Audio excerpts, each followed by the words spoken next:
Hi, Keith here with Rebel Civics. The Rebel Civics Show on Unsafe Space Network is an education and discussion show on the principles of government, society, and individual rights. Today we have special guest and U.S. Senate candidate Dennis Misigoy. Dennis is running for the seat in Florida now held by incumbent Marco Rubio. He's the son of two immigrant parents. He's born and raised in Florida. He has a computer science degree from Florida International University. Worked 4 years as a high school teacher and then began working as a software engineer. Disclaimer on me, I've never been a member of any political party, and Rebel Civics isn't a politics show, at least not on the team sport game. Rebel Civics is a show on civics, fundamental principles, and philosophy of government, and then how to fix the problems today, how to take action. I've been watching Dennis campaign, and what he's been saying is spot on, and I'm thrilled to have him here as a guest. So welcome, Dennis, and thanks for joining Rebel Civics. Thank you so much for having me, Keith. Yeah, it's a great pleasure, and every time, as you know, those of us who are outside of the establishment, it's always a challenge to reach out to people and get opportunities to speak. So I'm very appreciative of always these opportunities, and I'm always very encouraged about the fact that we just have so many alternative media opportunities nowadays, platforms like this where you guys are, operating outside of, what has existed for so long, so that, people can get their news, because the trust there is at such an all-time low. And so, it's important that we're able to reach people and get the message. And so thank you again for having me on. Yeah, this kind of messaging, what you've been talking, doesn't come out on the regime's media very easily. The mainstream channels, legacy, whatever you want to call them. I've been calling them regime's media. So yeah, that's what Unsafe Space is. We have a bunch of different shows. So I have some questions, and I know you have lots of topics to talk about, but I think I wanted to start with kind of the elephant in the room as far as running for Libertarian. And that's your arguments about it's not a wasted vote in most cases. I don't know if all cases, but certainly in most cases or many cases, it's not splitting the vote. Yeah. So I'd like to just let people know how you refute that argument. Well, there's a number of different things to point out, but I think at the core of it, when you use the term saying like splitting the vote, I think the reality is that what I'm offering and what I'm representing is something fundamentally different. Look, and I've tried to make the point. I try to make it when I've had opportunities in the debates, whether it's the closing or the opening, to point out the fact. Look, I'm the only anti-war candidate in this race, okay? And it's not just the Republicans and Democrats. There's 2 NPAs on the ballot with me as well. So there's 5 names on the ballot across the state for U.S. Senate. But I'm the only one who says, look, I want to bring all the troops home now. I don't want to keep funding a proxy war against Russia and Ukraine. I don't want to keep antagonizing with China. I don't want to maintain an empire of 700 military bases across the world. So there's only one anti-war vote. There's only one free markets vote. There's only one vote for a person who says, I don't want to take taxpayer dollars to subsidize billion-dollar corporations because we say, well, we got to do it to compete with China or whatever. Let's emulate the policies of a communist country. Okay, I'm the only anti-socialist candidate. There's nobody else who's willing to say, I don't want government involved in central economic planning as a hard rule. I'm the only candidate for sound money who's actually talking about the Federal Reserve and ending the Federal Reserve and giving people a serious alternative to that. So, and I can go down the list in a number of other issues, but it's not splitting the vote, because that implies that that there's another candidate or candidates who are have a similar platform or are committed to the same principles, because there isn't. So the perception that, and certainly it's a perception that tries to get put forward by Republicans, that they're also the alternative, or they represent, say, for example, a small government position. Look, part of the reason that I became a libertarian and got really turned off to the Republican Party, I grew up, Cuban American in Miami, Florida. So not that my family was particularly political, but voting Republican was automatic. And what happened at the end of the George W. Bush years? He had 8 years as president. 6 of those 8 years, Republicans had majorities in both houses of Congress. And what did they do? They expanded the government. The debt doubled. And it wasn't just the wartime spending. It was, No Child Left Behind. It was Medicare Part D. It was expansion of government any which way they could. The Department of Homeland Security, et cetera, et cetera. All they did was grow government. So they're not the small government party. They're not the personal freedom party. Democrats certainly aren't the personal freedom party. They certainly can't claim that after the positions they took in the last couple of years with COVID. And certainly there's much more than that we can talk about. But so there's only one choice for this. So it's not splitting the vote. You can make the argument that, hey, my odds aren't very good. But it's certainly not splitting the vote, because none of these other guys represent what I represent. They don't offer what I offer. And not just in terms of policy and principles, but also what it represents. The most Americans, I think, at this point realize, even if they're still too timid to vote for it or have been, most people recognize the two-party system is broken. It doesn't work. And how are we going to get out of this? There is only one way to get out of this, and this is to elect somebody from outside of the two-party system. And it can't just be one person like some random independent. Bernie Sanders is on paper an independent, but he just caucuses with the Democrats, and he's, just kind of on the fringes of what they do. But effectively, he's still one. And there's been other independents in Washington, D.C. We need to build a movement. And what does that start with? And what's the best platform for that? As a libertarian, the third large, here from the third largest party in the country, it's, I think, the best opportunity we have. We have to, take our first step, strike the first blow and win a seat and begin that process. It's a long process, but it's a process we need to start. We cannot wait any longer. So, so these are the two things, besides the principles and the platform, that nobody else is standing firm on, is the fact that only electing me is the only, it would be the only outcome that would actually begin to disassemble the establishment, would begin the process of breaking through and breaking down that regime, as we want to say, that has controlled our political system now for more than a century. So and I think most of us realize it's something we desperately need. Yeah, so it's not in this particular race, especially with Marco Rubio and Val Demings in Florida. It's not splitting the vote, as you said. The only vote for sound money, peace, freedom is you in this race, and I think that's true in a lot of libertarian races. And I wouldn't say all. I would bring up that here's an extreme example. Like, I would rather the libertarians didn't run somebody against Thomas Massey. Probably not against Rand Paul, but I mean, the number of people I would put on that list that probably fit on one hand. Yes. Yeah, no. There's a handful of people out there that's worth giving a little bit of deference to, and certainly I think those two guys are guys who, on the whole, and that's not to say that I agree with them necessarily on everything, but I agree with you. We, particularly because we as the libertarians have such limited resources, I say, well, pick your battles. If you want to run as a Senate candidate in Kentucky, go run against Mitch McConnell. Don't run against Rand Paul. Yeah. Yes. Yeah. Good point. Mitch McConnell would be the one to choose. Rand Paul's been great, and he's not completely libertarian. He's Republican. I disagree with him on some things, but if he got the presidential nomination, I would vote for him. Unless there's a solid libertarian. I'm not counting if Dave Smith gets it, but the last couple national libertarian presidents, I didn't vote for him.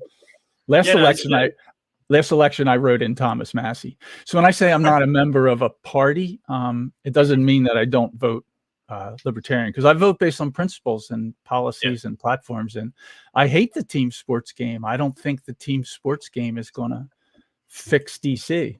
And like I said, I have voted for libertarians. I wrote in Thomas Massey for president last time because I used two criteria. He's already willing to go to DC and fix things, which I wouldn't wish that on my worst enemy. But he's already doing it, and you are too. So, okay, that's one criteria. And he's solid, principle, libertarian, and I might disagree with him a few things, but relatively speaking, like, he's pretty much on the top of the list. So last time I wrote him in. And I have voted for libertarians before. So like I said, I'm not in the party. I want to make it clear that this show isn't a team sport politics show. Never has been. You're the first candidate for office I've had on the show. And it's really the arguments you're making that like put me over the edge. And I did, after the Mises Caucus takeover, I was tempted to at least think about it. But I just should not be part of any party, even though I support, libertarian candidates I'm an Well, old guy. I voted for Harry Brown. Yeah, I've been there you around. go. I've There been you go, watching the Harry Brown. Libertarian Party for a while, and certainly Ron Paul. And since we're bringing up Harry Brown, I want to something I always like to call attention to. If anyone hasn't read it out there, anyone watching this, something I encourage everybody, in particular, relevant with the foreign policy issues of today and really the last 2 decades as well. There's a great little article that was written by Harry Brown on September 12th of 2001, and you remember what September 12th of 2001 was like, and it's called "When Will We Learn?" And if anybody out there hasn't read that, it really demonstrates a bit of perspective in recognizing how did we get into this situation where, these guys were so motivated to go and do all the work to come up with this plot and fly airplanes into the stuff and kill all these people.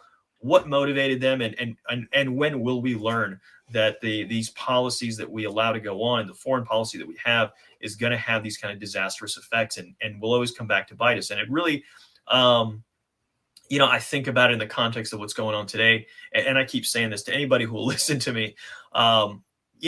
When I look at our foreign policy, particularly in the last 2 decades, what exemplifies it is, in every single situation, we've been lied to about the reason for getting involved.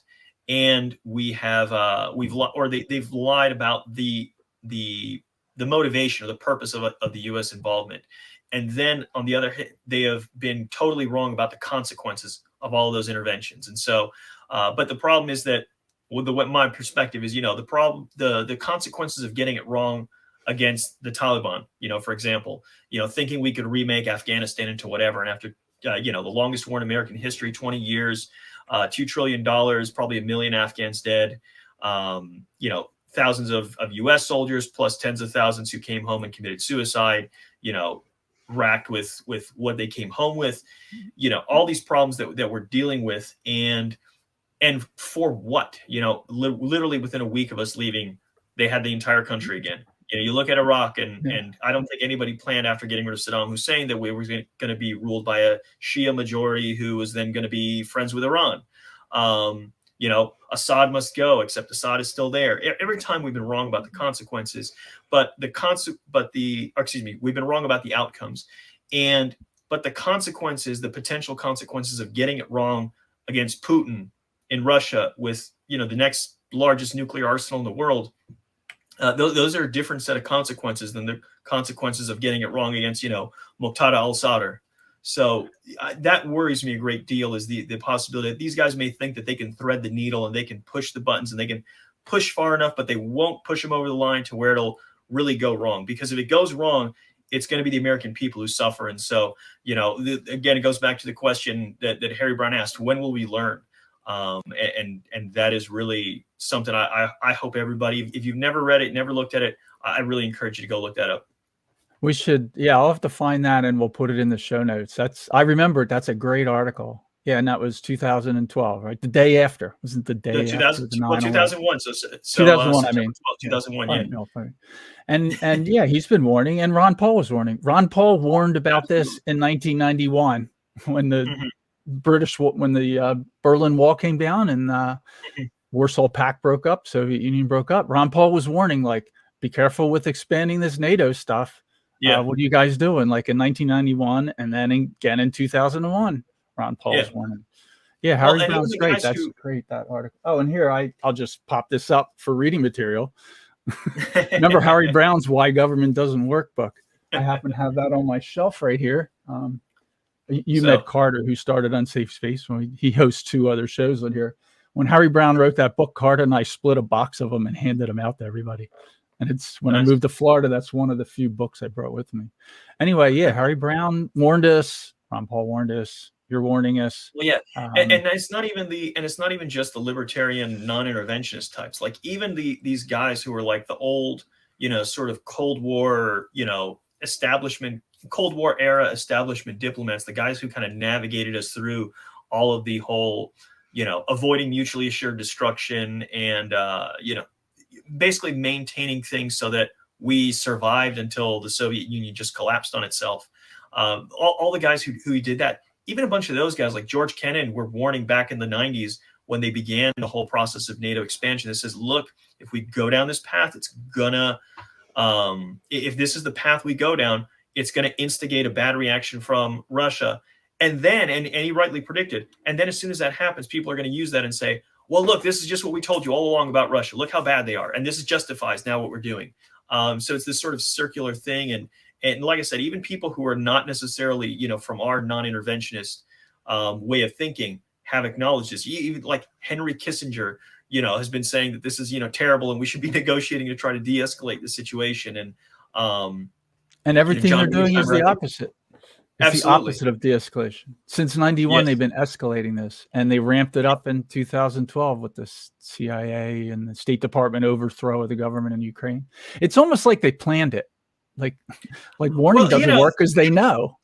Well, it's a crazy thing because they've created the conditions for this and kind of antagonized. And it's interesting because I don't know, man. You see everything that's happening, and ultimately, what's the goal? Is it the thought that what they've even openly stated? And again, I'll bring it back to the race here. And Marco Rubio, even before the invasion began, was talking about, well, if Russia goes in, we need them to face a protracted, and well-funded and armed insurgency, and we're going to support this in Ukraine.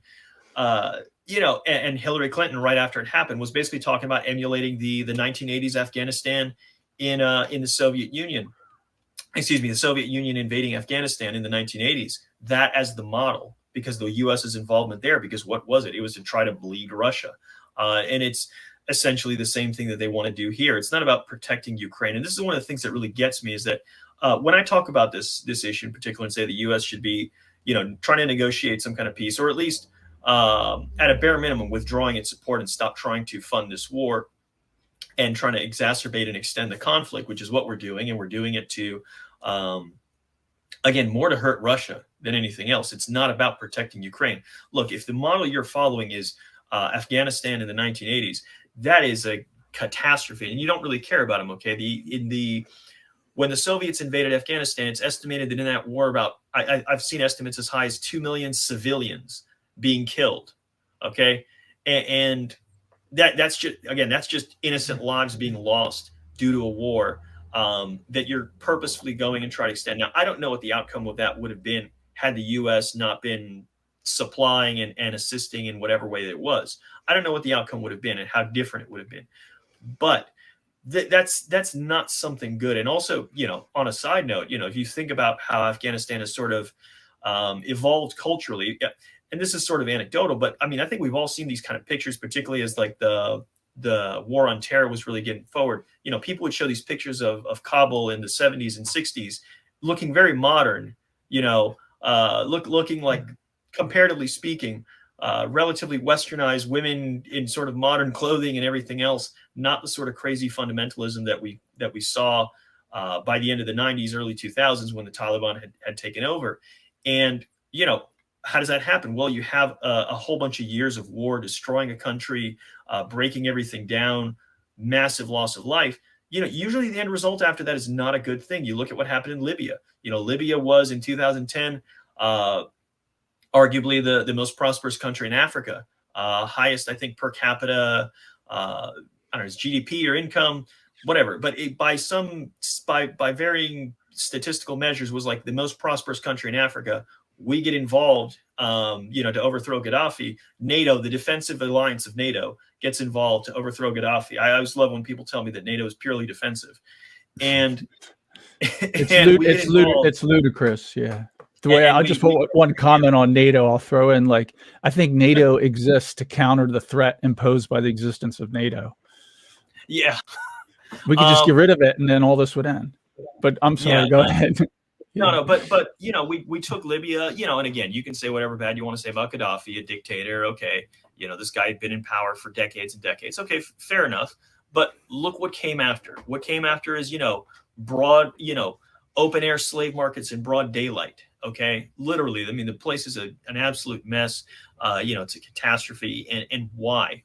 What was accomplished? And that was, again, intervention to accomplish something, I guess. I don't know, but it is this approach to foreign policy that has been such a disaster. And so it exemplifies kind of It's not. the It's path that we're obviously not working, right? And the Yes. Republican and the Democrat mainstream party folks, and again, I take Thomas Massey, Rand Paul out of this. They're all for this. Like I think JFK, if he tried to run today, like he couldn't get a Republican or a Democrat nomination. They would toss him out so fast. Like he'd be trying to run for his town council, or he'd be hosting a podcast. Like that's what JFK would be doing today. They wouldn't let him near Washington, or maybe he'd be libertarian. I don't know. There's certainly something to be said about, kind of them successfully shifting the what they call it, the Overton window, to be like, Yeah. And they it's sadly effective. Let me preface that I'm not 100% sure how truly effective this is, because on the one hand, if I go out on social media and I post something about this, or I comment on something where somebody else is already talking about it, man, I will get inundated by some of these folks who are like, you just want a appeasement for Russia and, pro-Putin talking points, et cetera, et cetera, et cetera. And they really come after you, and you're a traitor and this and that. But, in reality, when I talk to regular people, I don't really find that many people who say like, yeah, man, whatever it takes. We're, the Russians, they got to just pack up and leave. Like, I don't really come across that as much talking to real people. And maybe I don't get out and talk to enough real people. But so I don't know. It's hard to really parse. But it's certainly disturbing to see so many people that are so detached from reality on this thing.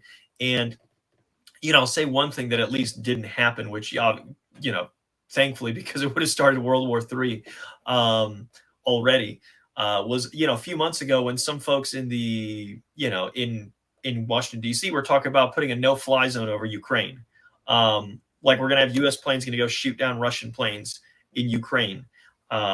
Funnily enough, funnily enough, and I'll give him a little bit of credit for this, because Marco Rubio at least came out and said, no, that would be crazy. That would start World War III. However, I think he was campaigning on doing the same thing in Syria to shoot down Russian planes back when he was running for president in 2016. So, maybe I'll give him points for learning something. Maybe, I don't know, but the Hillary Clinton policy as well in that case. They don't appear to have learned. I don't think they've learned. And, I know the if you want to call it the Uniparty, which is fully supported by the left and right today, if you want to call it that, they're totally into this concept that the United States needs to pick up some 2-bit country every few years and like slam it against the wall just to make sure everybody knows they mean business. But now they're doing the same thing with the guy who has more nuclear weapons than anyone else in the world. That's not the same situation. I think it's crazy. Not. Well, no, and this is the thing, and I keep trying to say, like, when I get into some of these arguments with people, like, I make the argument that the issue is much more complicated. Obviously, U.S. involvement with the overthrow of, Iran, Iraq, Afghanistan, Syria, Ukraine. Well, speaking specifically with Ukraine, like the whole thing to get Yanukovych out to then, and everything that's gone on since then in Ukraine. Kind of leading up to this thing. Put all that aside and pretend, hey, Russia entered unprovoked. And again, unprovoked does not mean provoked, and justified is not the same thing. Look, I mean, somebody can walk up to you, say kind of mean things to you, spit in your face, and that's a provocation. But if you pull out a gun and shoot him in the chest, it doesn't mean it's justified that you shot and killed the guy, but when you were provoked, okay, there was a motive. And when a police investigator looks for the motive of a murder, it doesn't mean he's justifying it or he's forgiving it. He's just trying to understand it. And we need to try to understand the situation here as voters, as the populace here, to really understand kind of what's going on. But even put that part aside and just, like I said, accept the propaganda line as they keep repeating over and over, unprovoked, unprovoked, unprovoked. Putin just woke up one day and said, you know what, I want to take Ukraine over. And so that's what we're going to do. Okay, suppose that that's true. Even if you think that, there's this rhetoric and this idea of, and I hear people say things like, they should get to, or we should allow them, or shouldn't allow them. This idea that the U.S. has limitless power to control everything that happens in the world. Look, even if you think that it's totally wrong, and the cause of, fighting Russia for Ukraine is totally justified. Even if you believe that, number one, we just don't have the power to dominate the world like this. And the potential negative consequences are the worst possible consequences. It's like the end of human civilization, something we managed to avoid throughout the entire Cold War, and yet we're somehow getting closer to it now than ever before. We spent, like I mentioned, 20 years in Afghanistan and all this thing, and what did we accomplish? If we couldn't do that there, what the heck do we think we're going to do?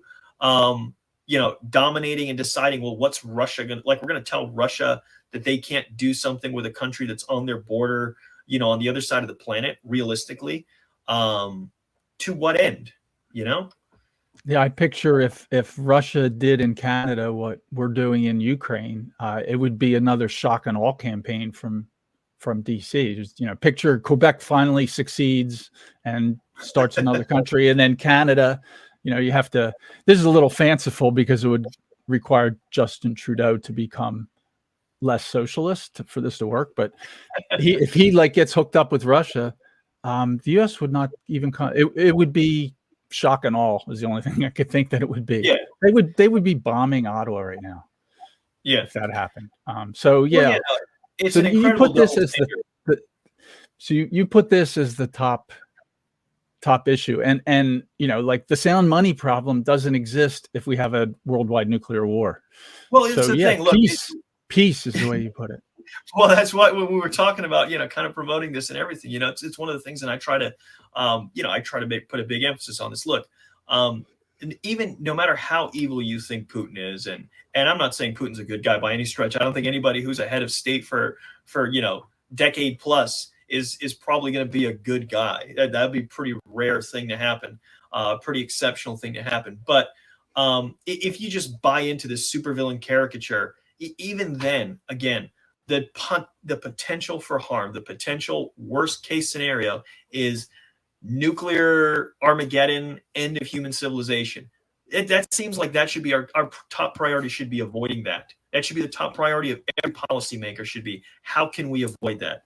And to the people who are just, all in on this thing, again, are you going to feel comforted when, our cities are getting incinerated, that, Russia was wrong and it was wrong of them to annex Kherson or whatever, one of these regions, on the border with Ukraine and everything? Are we going to feel, is that going to be of some kind of comfort to us that it was their fault or whatever? Or do we just, maybe it's the best idea to try to avoid conflict of that scale? They should be trying to de-escalate, and they're not even trying. The only negotiation the U.S. State Department and the White House has done with Russia was over that athlete that got caught with drugs. Yeah. No, I that's what they're. Is that more important than avoiding nuclear war? Well, like I said, I think these guys live in a world where they think they can get away with anything. They thought that the consequences of every other intervention was going to be something different than it was. So they've been wrong every time, basically. And a great book if people want to learn about, particularly a bunch of this stuff, to anybody out there, Enough Already by Scott Horton, as Enough Already, The Time to End the War on Terror by Scott Horton, really goes over a lot of this stuff over the last few decades, especially. Hey, there you go. Just keep talking. No, keep talking. I'm just going to hold it up so people see the cover. But, so people understand, it's been a disaster, man. It's been a disaster. And so for us, we need to recognize, the potential for disaster. And like we're saying right here, Secretary of State Blinken, literally the only time since the invasion that he has talked to his Russian counterpart, Foreign Minister Lavrov, the only time he's talked to him has been about trying to get Brittany Griner released. So they refuse to talk to him about de-escalating the conflict in Ukraine, but they will talk to him about trying to get Brittany Griner released. Imagine that. The scariest part of that is, do they really believe that politically that's better? And what scares me is if they're correct. Maybe that is. Well, I don't actually know. Maybe it is. People are more worried about that. It's an unfortunate part of human nature. And I think it's this sort of weird rally around, what they talk about, the rally around the flag effect. When Bush went into Iraq, again, there was a lot of lies around it, but there's always a lot of lies around any one of these things.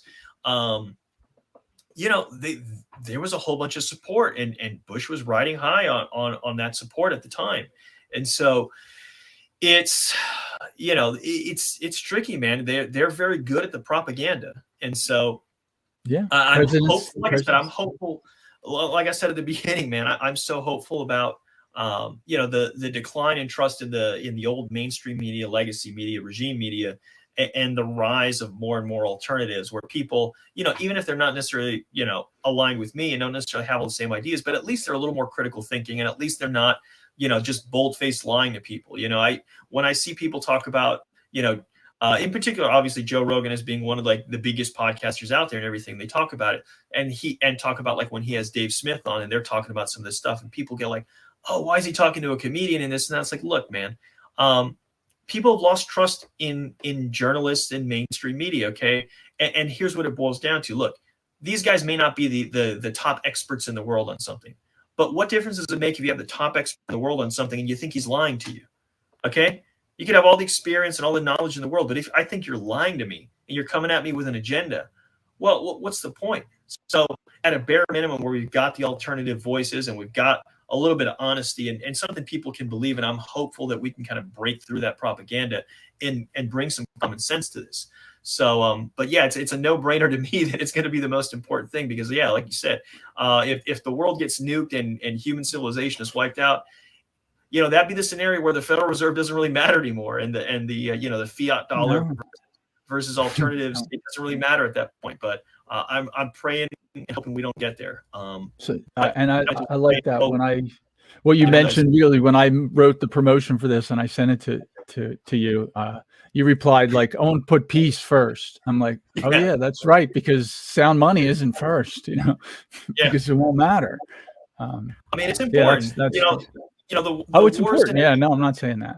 And just reiterate to everybody listening, you said it, and I'm the same way. Like, none of this is support for Putin. Like, you can think it's possible to simultaneously think Putin shouldn't be doing what he's doing, and he's a bad guy, and United States government shouldn't be doing what they're doing, and we shouldn't be sending, $65 billion in printed or taxpayer money, I don't know which, and weapons to Ukraine. Like, all we're doing is egging this whole thing on.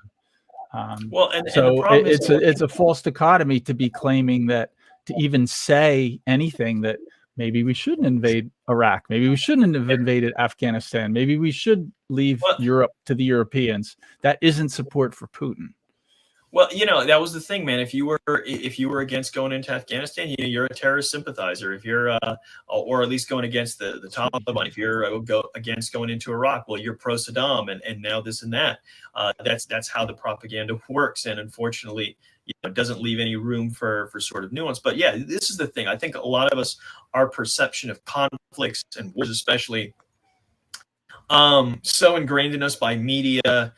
And in particular, the extreme emphasis on history of worldview. They want to really draw clear lines and say these are the good guys and these are the bad guys. When I think in the reality, most cases, in most wars, they're all bad guys. They're all bad guys. At least the people in charge, I would say. Obviously the grunt, soldier who's going through the mud and actually caring about taking shots. Most of the time, those guys were young, idealistic, assuming they volunteered and they weren't conscripted. And for them, the best they can hope is it comes and resume their life afterwards. Versus, these guys who are profiting off the politician who sends them off there, who wants to claim some kind of great victory. That's one thing that I remember, hearing in that book.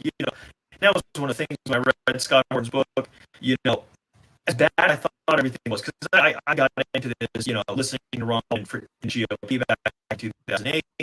All the stuff was terrible. But man, it's so much worse than I thought it was.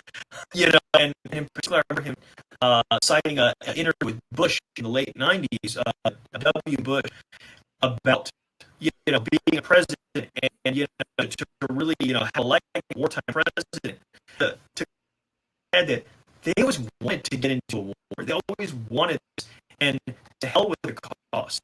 And that's a real problem, man. That tells you that is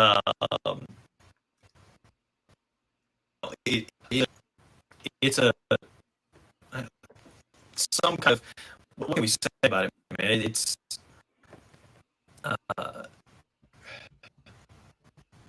leaves me not knowing really say about it. So if you get past that idea, because it's not just limited to those people who are in power, it's the perception of the average person that sometimes these things are just the right thing to do, and that they have no cause, and everything else goes out the window, and the reality is that it's probably no cause, and really need to think more.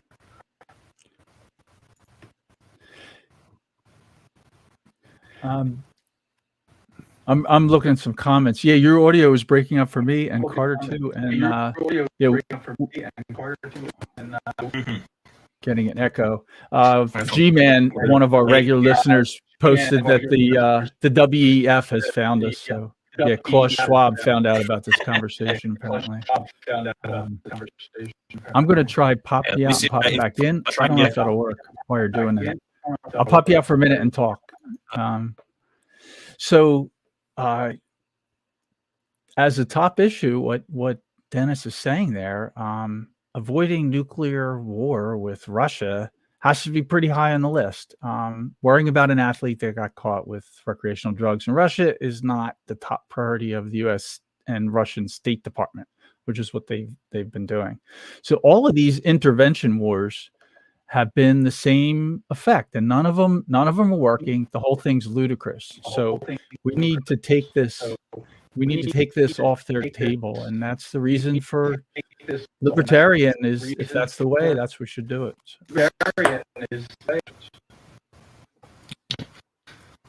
Let me go ahead. Over here. Yeah, it's still breaking up. But man, they really are coming for us. Yes, it's the World Economic Forum, so that's a good one, G-Man. Maybe if I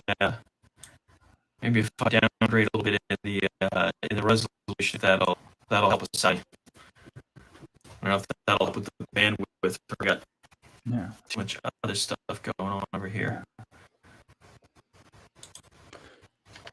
And as it brought up, we do happen to have he's running for Senate, but he's also a software engineer. So let's give Dennis a few minutes here. I'm going to pop you out for a minute and bring you back. Getting an echo too. So I also heard an echo from Dennis. So yeah, I agree. The number one issue, you look at Ukraine. I'll just continue on that topic for another minute or two. The U.S. has been egging on Putin since at least 2014, when the CIA and the U.S. State Department orchestrated a coup, overthrow the Yanukovych government. The elected president, escaped in a helicopter while they had a diversionary car leaving his residence with snipers shooting at him. CIA-trained snipers, by the way. That's the kind of stuff the U.S. has been doing in Ukraine. That's since 2014. If you want to back up to 1991, when the Cold War ended, they should have ended NATO, but they didn't. What they did is encourage them, expand NATO. They promised Gorbachev that they would never expand the line east of the East-West Berlin line, like NATO would not expand it east. And then ever since then, every single American president since then has helped, condoned, assisted, encouraged expansion of NATO. And now we have missiles, capable of reaching Moscow in a very short time in several border countries. And the concept that, as Dennis brought up, that this was not a intentional, like that this was not egging on Russia as at a minimum. That's ridiculous. This whole thing that CNN and all the mainstream media came out with, the unprovoked attack, that's bogus. Like, we should just be calling them out. That only applies to people whose memory doesn't go beyond February 23rd or 24th, whenever this started, of this year. This war started at least in 2014. The U.S. has been involved in it since then.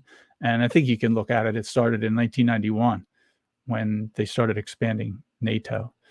So Dennis dropped off the link. I think he's resetting his stuff. He said that he's a software engineer.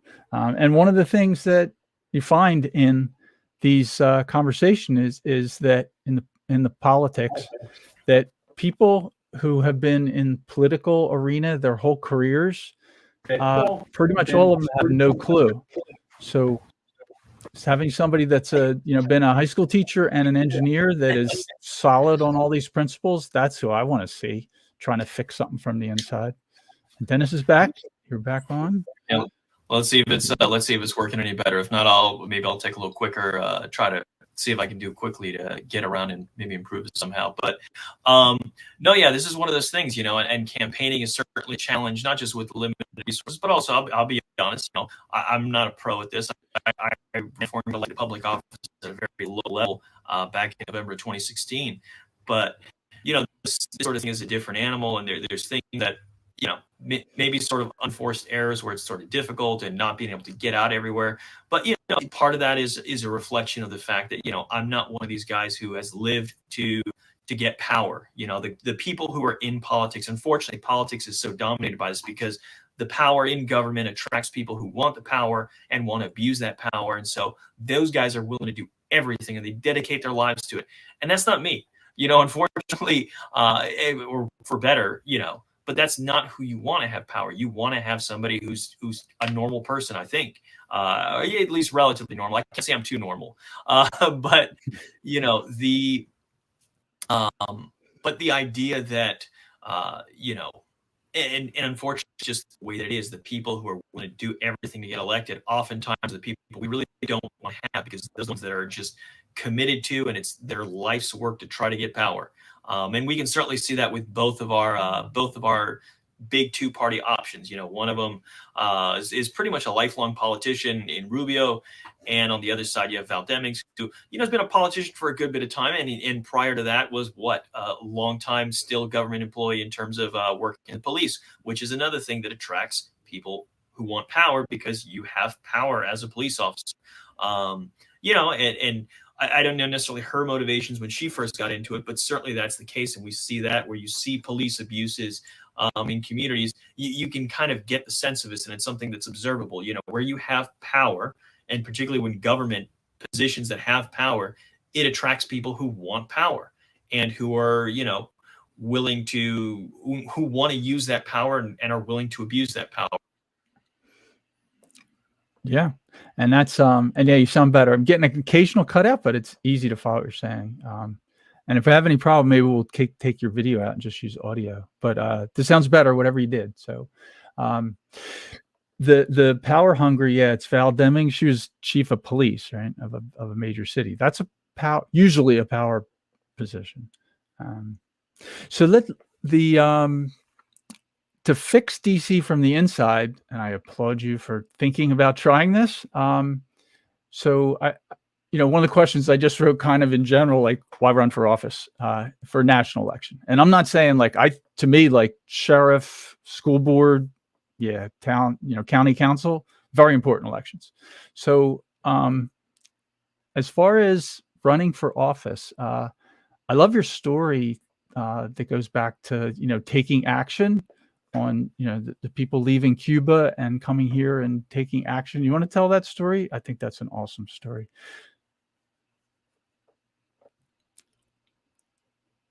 Oh, now I don't hear audio.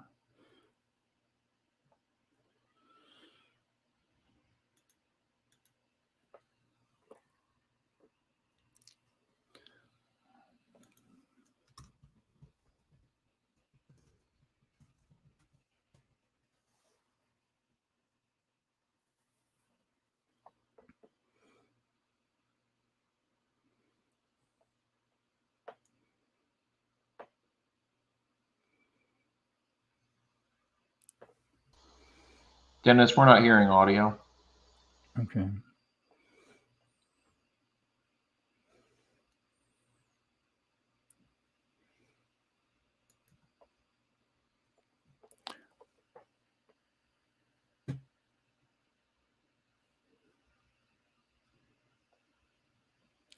Okay, while we're having these technical difficulties here, I still can't hear you, Dennis. I'm gonna show a screen here. This is Dennis's webpage. So if you want to follow Dennis's campaign, maybe contribute to the campaign, There's a lot of good stuff in here. So go to this website here. It's misigoy.com. This is the homepage. We'll put the link in the comments. And the one of the more recent media that's in the home. Let me show this in home. I love this article he wrote that now is the time. So this is what I brought up with this take action comment. As he was starting to touch on, like, it's time to take action. So I encourage everybody to read this. We'll post this link in here and watch the 7-minute video here he has at the Florida Libertarian Convention. He nails it about why we should go in, why should we do something, how much longer are you going to wait, and provides a good analogy from the founders. If this idea of not voting Libertarian because you have to wait until we're a more equal footing, like what would happen if in 1776 the people said, well, we really should just let the king send General Gage's troops over to Lexington, Concord, and take our arms, and we should petition the king to support the right to keep and bear arms. Like, we would still be British citizens if that's what that was going on then. So I'm going to pop Dennis back in and see what happens here. So can we hear you?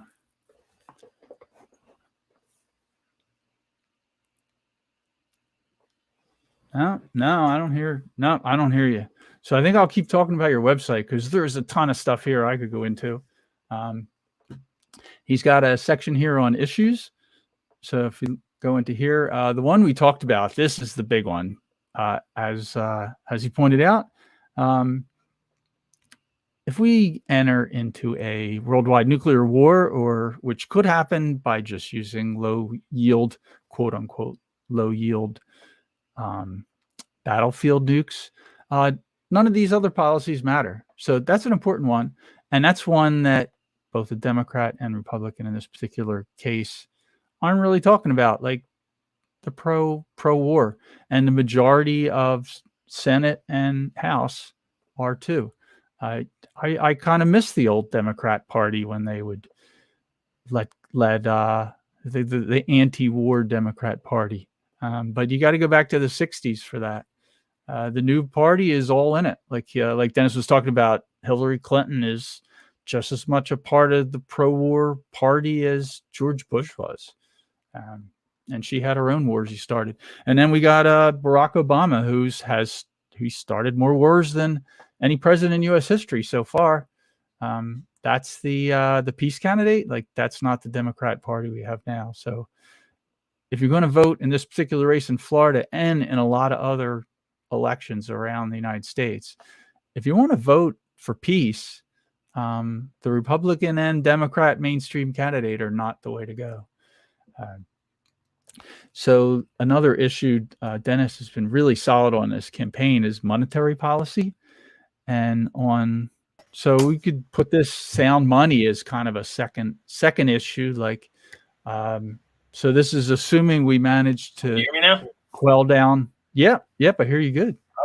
All right. I just started getting into monetary policy, so I was showing your website here. So I'll just leave that up. You want to talk about that? Let's bring that up next. I'd like to run through like a bunch of other issues. So we talked about the biggest. I don't know if you wanted to, just backtracking a little bit. I mean, people could go watch the other video and talk about it. But the story that Keith was mentioning was, basically, pretty soon after Fidel Castro took power, my mother would always tell me this story about, she's sitting, her and her father sitting in the living room, and for those not familiar with this, Castro really liked to talk and give these ridiculously long speeches and everything.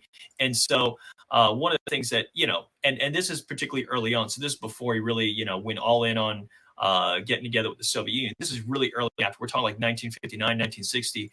And, he was talking about something, and my mother would talk specifically about what he said. And, my grandfather just got up out of his chair and he's like, this guy's a communist and we got to get out of here. And he didn't hesitate.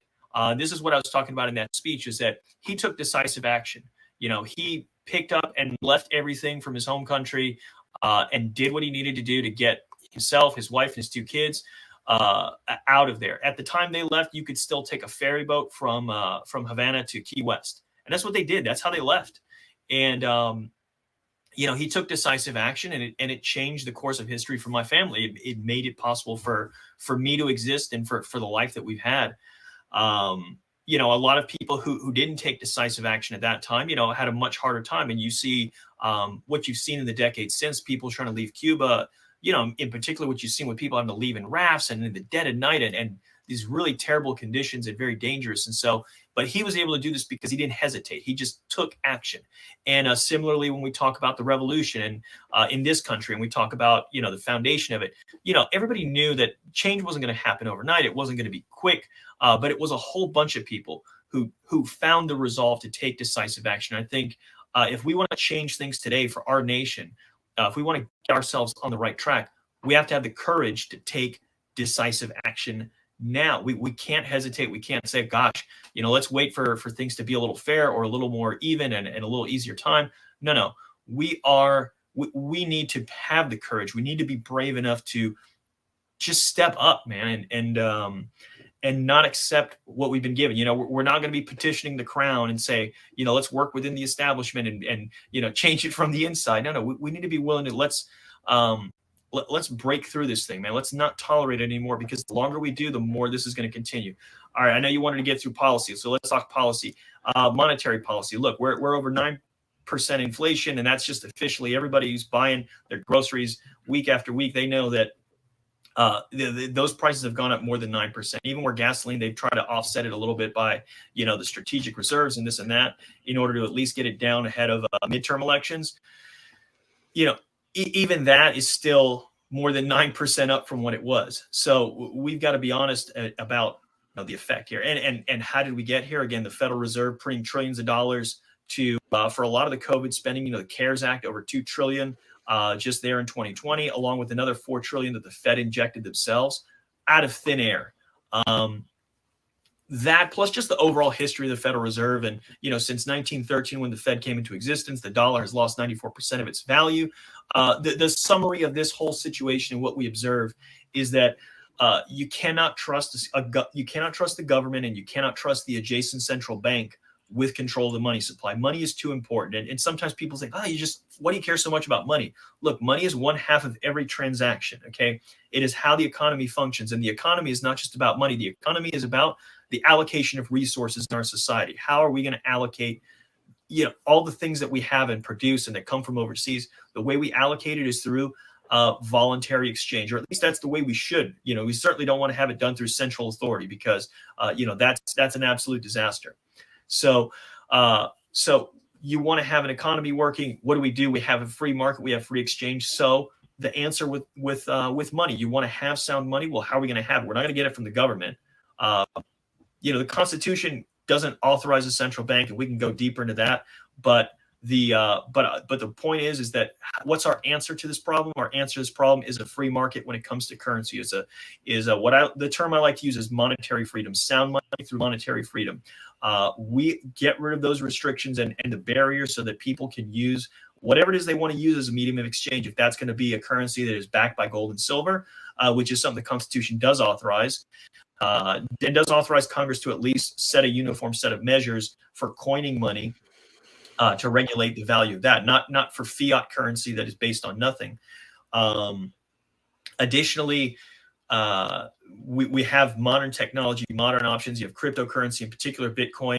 So let the market decide. Let the market decide what is the right answer to use as a acceptable medium of exchange. And it may be the answer may end up being more than one thing. It may not be one simple solution. It may be that for like a big purchase, like you're buying a house or something, maybe you are paying for it in some kind of currency that is, backed by gold or silver or some other precious metal. Maybe on your day-to-day transactions, you're using Bitcoin or some other cryptocurrency. Who knows what the answer is? But the point is that there's no central authority that can do it.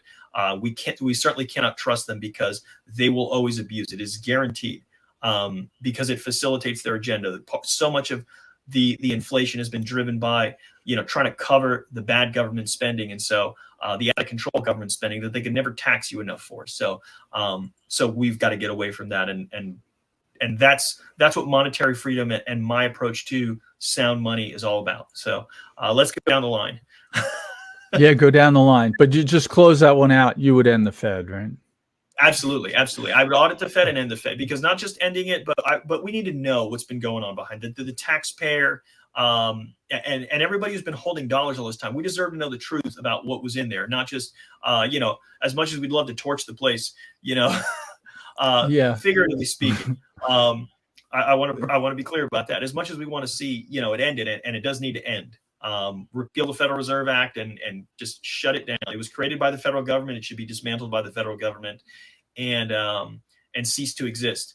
But we should also get to know what was going on behind closed doors. So, and it would have to be a transition. Like you'd have to have a plan on how you change from the central bank. But yeah, and the Fed. I don't think I even need to ask the question, but I'm sure I would think you're opposed to the central bank digital currency. Absolutely. That, Bank of England is maybe doing, and our Federal Reserve might do. Well, and let's be clear about this. The Constitution does not authorize this. The Constitution does not authorize the creation of a central bank. It doesn't authorize fiat currency.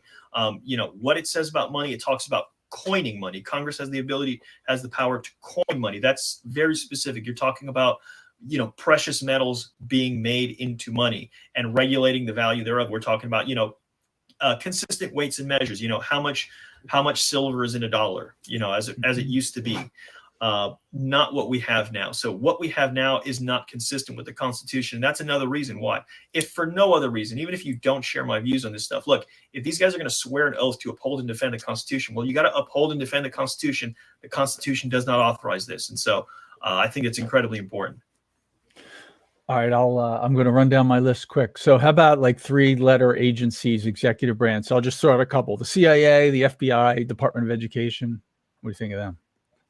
Okay, done. We probably don't need to have to talk about it. Well, I'll say this. Look, go ahead.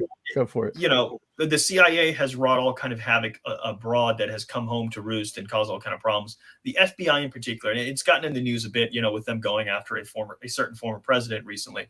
But look, man, even before that, like what they've been doing the last 2 decades, and they've kind of expanded out a little bit, but in particular, what they were doing targeted Muslim communities. They were going and infiltrating these communities, finding, impressionable youth and the like, radicalizing these guys and then entrapping them and manufacture terrorist plots in order to pump up their counterterrorism numbers.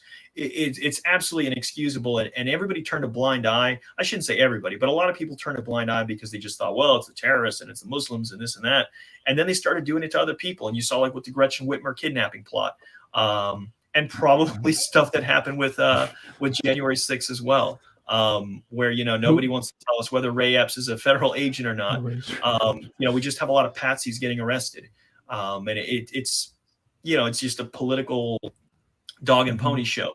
And so the FBI's got to go. And it's been corrupt from the beginning, man. I mean, you go back to J. Edgar Hoover days and they're trying to blackmail Martin Luther King Jr. into committing suicide, or going after Fred Hampton, all these guys, the civil rights leaders.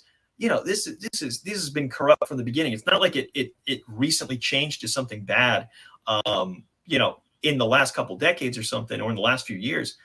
This has been, corrupt to the core from day one, and has not changed to the present. There was never a purging. There was never a come to Jesus moment. You can think maybe there's room for like what we see in the media as like, oh, this is what the FBI looks like in movies. Maybe there's some room for that in the real world. But you got to purge the old, man. You got to get rid of that. So yeah, it's possible there's a few good guys in the FBI. I'll for sure. As a benefit of the doubt, there's probably are some, and maybe there's even some things they're doing that are useful. I mean, nothing authorizes a police force from DC. So I would say, well, it's possible you break up the FBI, close it, and you take, if there's some assets, a few people, maybe a few things they do, and distribute it to the states where it should be anyway. Yeah, that's how I would break it up. So, and Department of Education, I listed that one because you were a high school teacher for 4 years. Look. Let me tell you, I taught high school. I was a substitute teacher also a little bit before and after that. I worked in education for a little bit. Look, I never had anything that I would have considered help coming from the federal government. So why was all this money being It's just a misallocation of resources. I saw the statistic pretty recently. I mean, we all know about the fact that, since the Department of Education has come into existence, Since that happened, U.S. performance academically has just declined overall, to a pretty significant degree. Our standing in the world has declined. But also another thing was the fact that pay for administrative staff and everything has increased. I don't know, like 600 something percent. Those are not people that are in the classroom. And no offense to the guys who work as administrators and these other supporting functions in the schools and the school boards and everything else. But look, if you're not actually, when people think about spending money on education, they think about the people in the classroom, the supplies and the support system that helps the students learn. And that's, again, still functioning within the kind of public school framework here.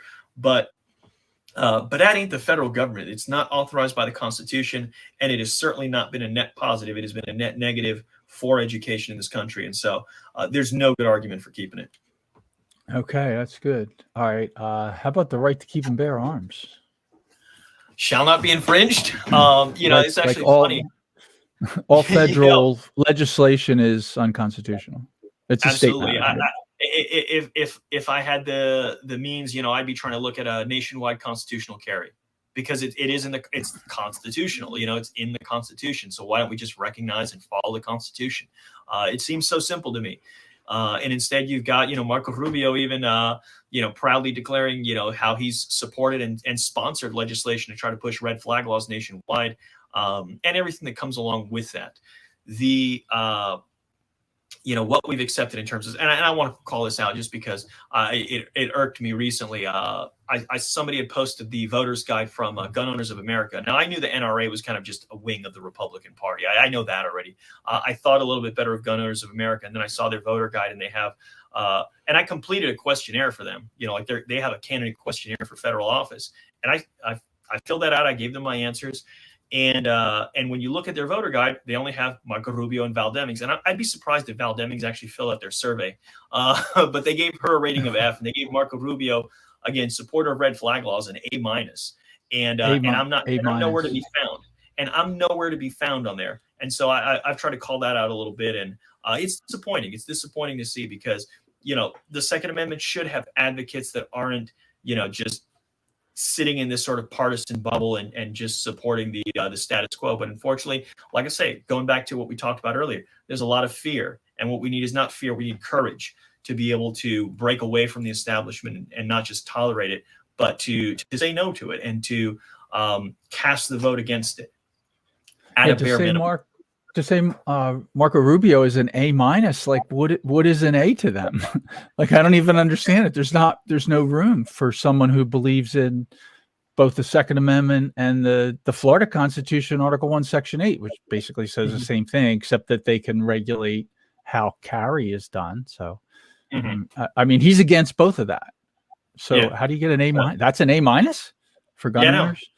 And the NRA, I'm familiar with the NRA. I think you might have seen my tweet. I didn't make it up. It's a Michael Bolden quote from the 10th Amendment Center, but I thought it was hilarious and wrote it down. And he said that the NRA is the most effective gun control organization in American history, it's actually true, unfortunately, even though they're good. And, I think people that are trying to help things, I don't go up. They can do it by different ways.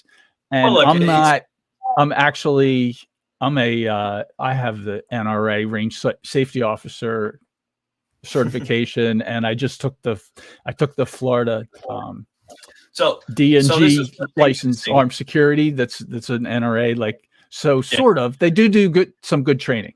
That's cool. So that's a distinction worth making, and it's something I've heard other people make the point about, is that the NRA is more than one thing. I'm speaking of the political wing. Because there are other things you do, like you mentioned, that certainly have value. And look, there's plenty of positive rhetoric, but just the same way with the Republican Party, occasionally I'll hear some very positive rhetoric, but then what the policy is once they get into office doesn't really match up with that. Again, I go back to my own experience of, looking at when the 8 years that Bush was in office, and what did the Republicans do? They had both houses of Congress for 6 of those 8 years, and what did they do? So it just doesn't match up. So, and that goes obviously beyond the Second Amendment. But the Second Amendment is a great example, certainly here in Florida as well, where we've got red flag laws, where we've got, some other restrictions that have been put in, particularly in the last few years. And you got Governor DeSantis going and saying, well, hey, I'll sign constitutional carry if it comes to my desk. And, but it doesn't. But you know what, man? When they want to go after Disney and collapse like abolish a Reed Creek improvement district, man, they're motivated for that. That one's a priority. But constitutional carry, maybe if it gets here. So Maybe. And certainly each state should do it. Yeah, the states should do it. I support Florida doing it. It's really all Florida has to do is follow the Florida Constitution. They don't actually have to change anything. Well, like I say, obviously I'm running at the national level, but all we got to do, if we just follow the Constitution, man, we would avoid so many of these issues. All this foreign interventionism. If we just followed the Constitution, Congress declare war. We haven't declared war since World War II. Boom. Because if we had to have that debate, I don't think it would go the way it's been going. If we just stuck to the Constitution, we could avoid so much of these issues. I still consider this, though it's a state question, when I talk about it at the national level, I think the national position should be that it's up to the states. And that Florida has it in its Constitution that you can carry. Absolutely. The Florida Concealed Carry Program, as easy as it is to get it, there's like a little bit of training and it's not hard to get. But the background investigation, like a lot of people argue that's good, but all they have to do is follow the Florida Constitution. All right, I'll blast through a few more. How about the war on drugs, war on poverty, war on terror, war on us? Well, all those kind of things. When you talk about like war on drugs or some of these other things, again, it's not like they're putting bullets into kilos of cocaine or something. It's a war on people. Okay, all the people who are involved in this. Now, look, there's a principled argument against it. Which is just, you have the right to put in whatever in your body and you have the right to your property. So if you want to grow a plant in your house or on your property, it ain't the government business. And that's the principled argument. If you want to just talk strictly on principles of individual liberty, your right to your life, liberty, and property, and government doesn't have any right to infringe upon those if you're not infringing on the rights of anyone else. Producing a substance, selling it to somebody who wants to buy it or consuming it, none of that violates the third party's basic rights. But also you got to look at the harm that it does, and the harm is incalculable. We create a lucrative black market that enriches organized crime, sets up shop in marginalized communities and poor communities. Innocent people get killed in the crossfire of turf wars, and on top of that, the drugs themselves become more dangerous because what's the incentive in the black market? It's not to make a product that people choose, but is just to get it through and smuggle it through. So there's an incentive to create stuff that's more potent, more dangerous. You're cutting this stuff. It's like, you look at the days of bootlegging, alcohol prohibition. They weren't selling light beer back then. It was bathtub moonshine and the like. And it was, again, more dangerous. And so, when I hear ridiculous statements like Marco Rubio saying, oh, he was against marijuana legalization at the federal level because black market weed is laced with fentanyl.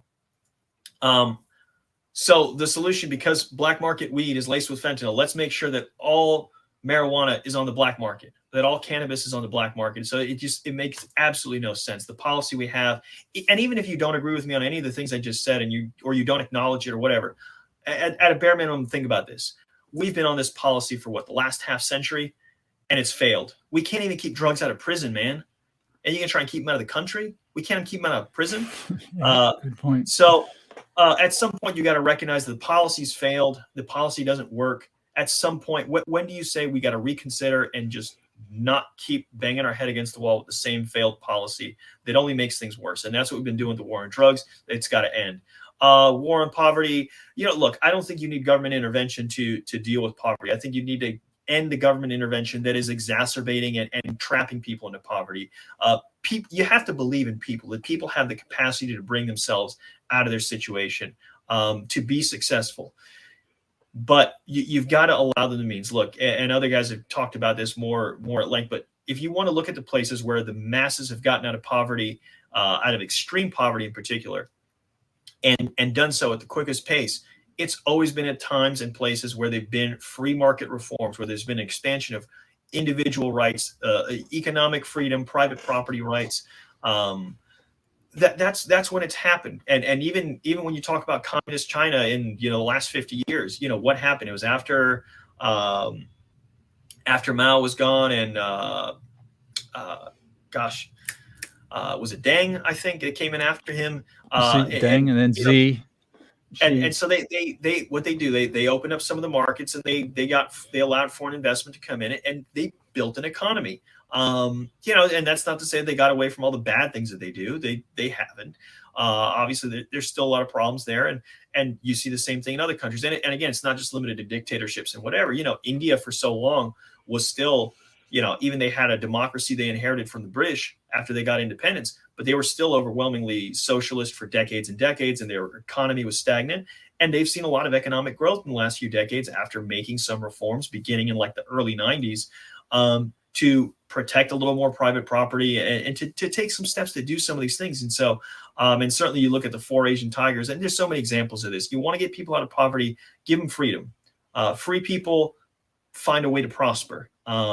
Because what you do is it allows the market to find an efficient path. And sometimes we worry about this, and we worry about, you know, a race to the bottom. But if wages are going down and this and that, the reality is that if we can get an economy that's more efficient, it delivers goods and services at lower cost, that means that makes a higher standard of living more accessible to more people. And that's what's happened historically. And so it'll continue to happen. But we have to recognize that government isn't the answer here. It's a price coordinated economy that will deliver the best results for people. And that is going to give the greatest number of people the greatest possibility of getting out of poverty. I'm trying to think what was the other one. War on terror. That's how fluid. Yeah, the war on terror. Policy, right? Yeah, we got through that. It's a disaster. We're creating terror, and in fact, you know, it's been the war for terror in most cases, where we've been, you know, like in Yemen in particular, we've been fighting on the side of Al Qaeda. In Syria, we were helping, you know, other extremist groups. What was it? Jabhat al-Nusra. You know, all these kind of crazy groups. We've been on the side of like Al Qaeda and these guys. I mean, and going back to Afghanistan in the 1980s, in a sense, you know, we have more often than not, we've been actually the ones pushing this thing, and it's the U.S. interventionism, more really for serving the goals of our quote unquote allies in the region, rather than it is really about defending America. It needs to end. Even if you don't agree with me on all that other point, we just can't afford it. We're 31 trillion in debt. Bring them all home, man. Bring them all home. Yeah. Want to touch on basically like the whole accountability topic of, you know, transparency, accountability. Absolutely. All right. So this is a nice one, and not one we don't get to talk about enough. And this is real simple. Look, and we can think of all these examples. I don't know if you saw this news story pretty recently that was about a gosh, what's the word I'm looking for? That they were developing like a super deadly strain of COVID in some lab in Boston. The gain of function research, new one. It's like 80% death rate in mice. So I'm just thinking to myself, look, who's paying for this? And it's probably you and me, okay? But the question is this, is who among us, what percentage of American taxpayers, if you knew that your taxes were going to pay for this, would you say yes? I don't think it's a very high percentage, okay? And this is part of what happens. And this is not a new thing. Look, we go back to like, you know, Tuskegee syphilis experiment and things like this. The government has done so much dirty, nasty stuff. You remember the thing where they were hearing about with Fauci? I forgot what it was they were testing, that they had like, what was it, like the flies eating the beagles' heads or something? They were killing beagles by strapping them in a cage and having flies. I think they were like sedating them and having like, I forget what kind of bugs eat their heads or something. They cut their vocal cords out so they didn't have to listen to the yelps. Fauci funded that. You start with accountability. We need a Nuremberg 2 trial for him. This get into another one, but you know, and the funding for Wuhan, you know, for funding for gain of function over there, you know, all this kind of stuff. I think again, the solution to so much of this would be if the American people knew what was happening, they would not tolerate it. If we had transparency, and so, you know, how do you get that? You know, for me, I think an easy answer, say, look, let's declassify everything. And you can say, well, some things there's going to be like all this, you know, national security stuff. You know, there's agents over in this place and they're undercover. So you don't want to release that while the guy's out there. Okay, fine. I'll give you 5 years. All right. and maybe we'll deal something with that. But we can't have this thing where, you know, there's some kind of government program going on, and decades later, maybe we'll find out about it, or maybe a whistleblower will come forward. And this is the other thing, man. When we find all this government wrongdoing and all this stuff, like with Snowden and Chelsea Manning, all these people, what ends up happening? You know, the only person who gets in trouble is the whistleblower. None of the people who were involved in all the bad stuff, none of them are held accountable. It's only the whistleblower. It's mind-boggling. You know, and Fauci's still sitting in his office earning 400 plus. He's going to just walk out with his retirement. That's probably what's going to happen. I hope if a Republican majority takes over and maybe a couple senators. I think if Rand Paul got on the chair of the committee that deals with Fauci, and you were on that committee, I would like to see that team where you know, it's not a 5-minute Q&A you would get with Fauci.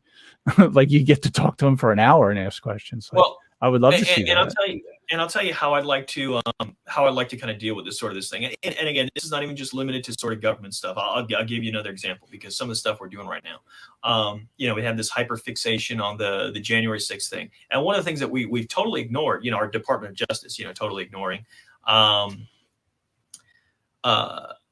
the Jeffrey Epstein, you know, Ghislaine Maxwell, you know, what was she convicted, 20 years or something, you know, for all this sex trafficking, and not a single client charged. Okay.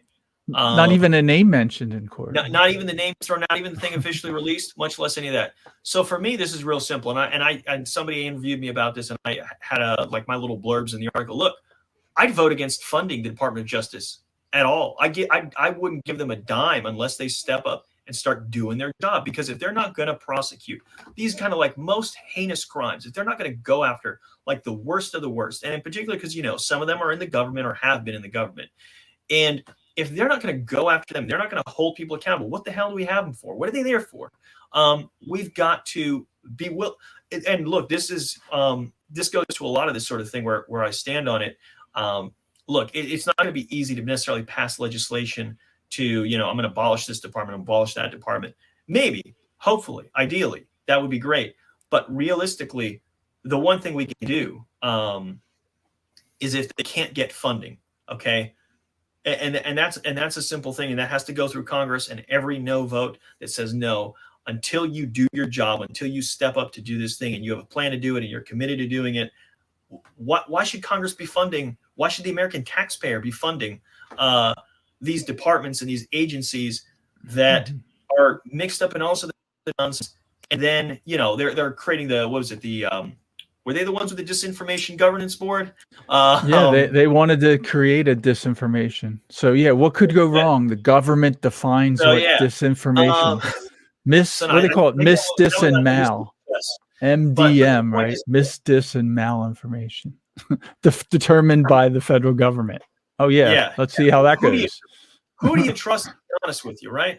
Because the federal government certainly wouldn't like that. I remember seeing a clip, and this is less relevant to us, but it was, I think, the Prime Minister in New Zealand. I forget her name, but, you know, talking about if unless it's coming from us and approved sources from us, you know, it's not the truth, and you shouldn't take it. It's like, are you for real? Yeah. You know, I am the truth.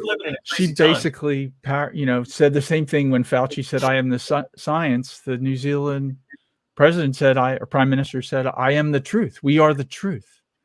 What? So, but I don't think New Zealand has a First Amendment. So I just saw in the comments section, I guess somebody who missed kind of the beginning in our first like really long stretch on this. We got to end the billions to Ukraine. We're exacerbating a bad situation. We're not helping Ukraine. We are using Ukrainians to try to bleed Russia, and it's got to end. And again, even if you thought that this was the most noble cause ever, we can't afford it. So yeah, I want to see a de-escalation of the conflict in Russia. The U.S. to do what it can. Obviously, the U.S. I don't think should and can try to compel the Ukrainians to accept some kind of peace deal. But I think we've actually quite done the opposite. And again, this is a matter of conjecture to people, whether they think Ukraine was negotiating with Russia and had some kind of deal on the table earlier on, and then the U.S. And the West in general, with the message delivered by Boris Johnson, kind of shut that down some months back. but we need peaceful de-escalation. We, this is an analogy I thought about for this conflict is kind of like, you have, two guys who, person A and person B who used to be friends for a long time, but person A is like much bigger and kind of a bully and started pushing them around. And then what we ended up doing, I don't know, we gave, they got into a little bit of a conflict because we were pushing person B to kind of step up and try to start something with them. And then, they got pushed down, and now we're giving him, brass knuckles or something, where maybe he would have just backed off and said, look, I don't want to keep on with this conflict. We're escalating it by feeding this. We're putting fuel on the fire. And look, I'm not saying Russia's guiltless in this. Obviously, Putin's a bad guy. But our government is run by bad guys too. And so, and it's the people on the ground over there who are the real victims. I don't want to mince words about this. It's the people who are stuck in the middle of it, but we are not making their situation better by prolonging a conflict. More people die, more of the country gets destroyed. And also more of it being annexed now. You probably could have gotten a better deal had they made a deal in February or March versus the kind of deal that they're going to get, the kind of deal that could be got, that could be achieved now. So, but yeah, we got to stop. We got to back off. Definitely what Putin has been doing is bad. But I have to look at Putin. Is it bad to think that he's actually the one that we have to rely on more, not to start a nuclear war? Because it does seem that way. Well, I'm actually hoping Putin doesn't start a nuclear war. Well, I don't know if Biden even knows enough about what he's doing, but Putin, at least he may be bad, but like when I hear him talk, he's like, okay, I kind of understand where he's going against. It's a good idea to listen to your enemies and understand where they're coming from. Absolutely. The top three, I'm probably digressing a little, but the top three in charge, we got, 1, 2, and 3 in our government, actually, and 4 too, but you got Biden and then Kamala and then Nancy Pelosi and then the Speaker of the House. Like, those are the top 4. Like, are these like the best thing we can find to run the government? Are we sending our best? I live in a sending our best to Washington, D.C.? Is this what democracy produces? I mean, I'm not even being facetious. I live in a condo. Like, none of those people are qualified to be on the board of directors of our condo. Like, the owners here would not allow any of them to be on our board. Like, they couldn't even run a condo competently. They're not competent enough. That's ridiculous. That has risen to that point. Anyway, I did digress a little, but yeah, I hope Putin doesn't start a nuclear war by even using a small, like a really little tiny nuke. Low yield, as they call it, as if that's like I say, because I don't know how the U.S. is going to react to government. I mean, I think he understands, what's at stake, but at the same time, it's like, it's a question of what are we going to do to push? And again, it goes back to my concern after really looking at our foreign policy the last 2 decades is how much trust do I have in the foreign policy establishment here to kind of thread that needle and to push as far as they want to without going over the line to get him to feel desperate enough to take that action. And that's, man, it might as well be a coin toss. I don't know, it's man. Crazy. It's definitely worrisome. And yeah, somebody made a mention over here that, we've sent more money than like Russia's entire, annual defense budget. They're 20. Yep, they're 2021. Yep, thanks for the comment. Turning on the screw. The Russians' 2021 entire military budget for all of their military was 65, 66. And I think that last vote passed last week. That's 65 billion. So I looked up another comparison that last week because I did talk about this. It's also more than the federal government spent on all roads in all 50 states in the DC last year.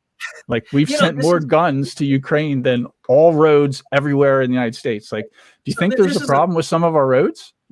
Well, you don't want to worry about something.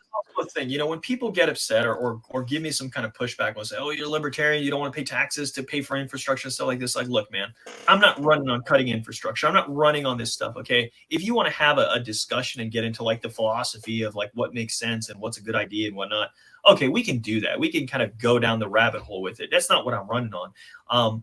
But that's not the issue. Like, why is it that when we talk about we want to cut spending, well, it's like, oh, you want to, let our infrastructure crumble, or you want to, leave seniors without, medicine and stuff like that. No, I want to cut spending on bombing people across the world. Yeah. I want to stop spending on, funding wars that just don't need to happen. And again, Ukraine's a little bit different situation, but certainly if you look at American foreign policy over the last 2 decades, this is what I'm talking about.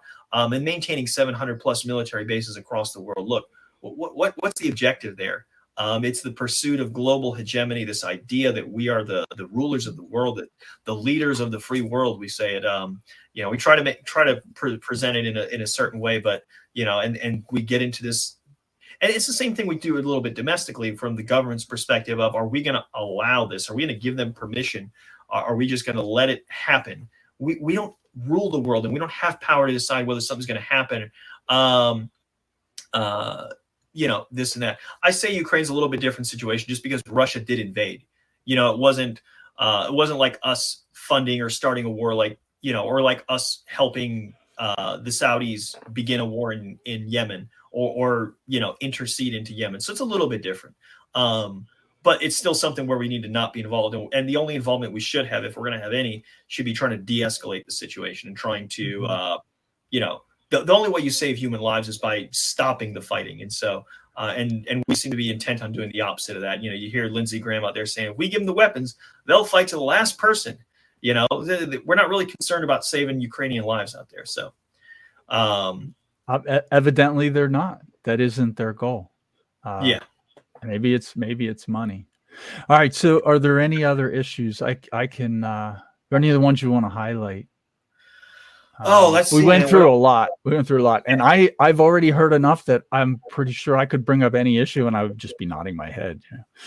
But I'm sure if we keep talking and we get down to like federal funding of highways or something, maybe we'll find something but that's like down in the weeds. Like that's so far into the problem. That's not what I'm worried about.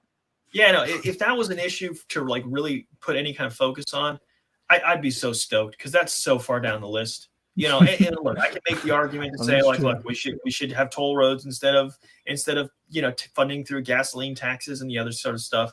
I can make that argument, but gosh, that's so unimportant and so far down the road. Like I wouldn't even touch that until we're we're at least have a safe foreign policy and we are not throwing people in prison for growing plants in their houses and kicking in their doors in the middle of the night. Shooting them up, guns drawn, and all this sort of thing. We got so many problems to deal with here that stuff like that is like a red herring to a certain degree when other people try to bring that at us. But we're like I say, man, just trying to give that alternative because there's, like we said at the top of this, man, there's no voice for these issues and these principles between not just in the two-party system, but in my particular race, of the 5 candidates on the ballot, there's no other person besides myself who stands on these issues and is committed to these positions. Yeah, let's talk briefly about them. And I was going to ask you a question. I'm paraphrasing one of the other shows on the Unsafe Space Network. Is called Narrative Dissonance, and they bring on alternative journalists and they ask them this question. So this is a version of that same question. So what's the biggest lie being told by your Senate race opponents? I don't know. The biggest lie. Or misrepresentation. You could, if you for me, well, I guess I would say the biggest misrepresentation is the idea that the two of them are, represent real opposite sides here. Most of the policies that I've mentioned here are not policies that those two are on any sort of opposite sides on. When we talk about the foreign policy spending, both of these two vote for every NDAA. Both of them are, cheerleading on have been big cheerleaders for, the anti-Russian sentiment, the anti-Chinese sentiment. Marco Rubio out here saying, we need a military that's focused on blowing up Chinese aircraft carriers. Mind you, there's only one Chinese aircraft carrier, I believe. For all this idea that China's somehow nipping at our heels, we're outspending them 3-1 in terms of military spending. So it's not realistic. But anyway, that's one example. Both of them, obviously Val Demings comes with the police angle. Marco Rubio has all the police organization endorsements. And both of them want to brag about it and see, well, who's more pro-police than I am? And look, I'm not afraid to be the candidate who is wants to end qualified immunity, wants to end civil asset forfeiture, wants to end no-knock raids. So I'm not afraid to be that guy. Neither of them are going to say that. So yeah, Absolutely it's the same. not. It's actually, that's why I asked it as one question. And the fact that they won't debate you is right in there, right? Like I've seen that. Well, Right? I mean, it's They kind of don't want to debate you because they want to be in this little echo chamber, right? They're just arguing about, like these little things, and they basically agree on everything. Well, it doesn't matter. It breaks the illusion. They don't want to talk about some of these things, and certainly they don't want to talk about it in any kind of meaningful context. But they want to maintain this illusion that these are your two options. Because as long as you accept that those are your two options, they don't really need to tell you whether policy is good or anything. All they need to do is this: look, if you accept that it's only the two choices, Republican and Democrat, Marco Rubio against Val Demings, if you accept that narrative, then all Marco Rubio has to do is say, look, Val Demings is awful. And it's true, she is awful. And all Val Demings has to say is, well, actually, I agree with them. And it's true. She's right. He is awful, and that's all they've got to do to win votes. So that's the way they present it, and that's the way that the mainstream politics works. And it's very difficult to kind of get past that. And so, and I did my best. We organized a debate back on September 15th for folks who might have been checking out the website. I've got the video highlights of my comments there. And if you go from there, you can also on the media page, you can find a link to watch the whole debate if you want to. But I invited everybody who's on the ballot. We had one of the guys on the ballot who actually had a write-in also show up and participate. But I invited Rubio and Val Demings, who obviously we didn't get a response from them. Not even a response. Not even a decline. We contacted their teams. They said, they would, leave a message or whatever with like the scheduling on one of them or something. And I don't know. I had one of the volunteers reach out to them, and so we did. And on top of that, I recorded video messages, posted them on social media. She was running around with she had the slogan "Meet the Chief" at that time. I said, "Hey, I'd love to meet the Chief. Can I meet the Chief? Can you come on out and join us?" Then on October 6th, there was a candidate forum hosted in the Keys in Key Largo. And they allowed us to connect remotely even. So it didn't matter if you're campaigning in the Panhandle or wherever, or maybe they're up in DC on a vote or something, but they could go and connect. They can go connect and participate. And they weren't there. If me and any of the other candidates are there, they're not showing up. So, and obviously they're not going to invite me to their party. So, it's standard operating procedure. It's how the two-party establishment works. They maintain an illusion that these are the two opposite choices. It's the whole thing, and it really grinds my gears. It's a particular pet peeve of mine when people talk about, are you left, are you right? And they try to measure the whole thing in this way. Look, man, it literally, it's a one-dimensional graph scale that they want to, map the entire the scope of human political thought on. And I can't stand it. It drives me nuts to say, are you left, are you right? I'm like, I'm not with any of that, man. My positions are not matched up to any of these guys. I'm not with that. And so and it's breaking our breaking out of the way of thinking that is just has just driven us into the worst possible situations. And that's what I'm trying to help us get out of, man. I want people to free themselves of this mentality and this vision.